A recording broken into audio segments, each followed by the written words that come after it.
Japan is getting ready for this summer's Pacific Islands Leaders Meeting. It met with the participating countries Monday at a preparatory event in Fiji. The group is supposed to address regional issues in the South Pacific, and one major question is how they'll deal with Beijing as China increases its influence on certain members. Japan is committed to working hand in hand with Pacific Island countries for a resilient, sustainable, and stable region. Japan has invited leaders from 18 regions to Tokyo this July. They were expected to send their top diplomats to Monday's event. However, only a third sent their foreign ministers to the meeting. Many of those same nations are being courted by China. During the meeting, the host country, Fiji, was celebrating the Lunar New Year. Fiji's Deputy Prime Minister marked the holiday at a Chinese school in Suva, the island's largest city. China has been actively investing in Fiji, often funding large-scale infrastructure projects. This 28-story building is set to be the tallest in Fiji, and it's being built with Chinese capital.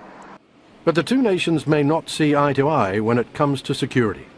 Last June, Fiji's Prime Minister Sitiveni Rabuka announced he was reviewing the country's bilateral police agreement with Beijing. But Fiji isn't the only Pacific nation getting courted by China. The Solomon Islands received about $100 million from Beijing last year to host the Pacific Games. Most of the event's facilities, including the sports stadium itself, were funded by China. With key partnership with key nations, whose significant contributions have made these games possible. The People's Republic of China, our largest donor for the 2023 Pacific Games. The two countries also signed a memorandum of understanding last year to strengthen police cooperation between their security forces. Chinese officers are still deployed in the Solomon Islands, even after the Games. And Beijing is reportedly providing equipment and martial arts training to officers on the island. But this relationship hasn't always been popular with the locals. In 2021, citizens protested economic inequality. Many were upset over the government's decision to cut ties with Taiwan to establish diplomatic relations with China.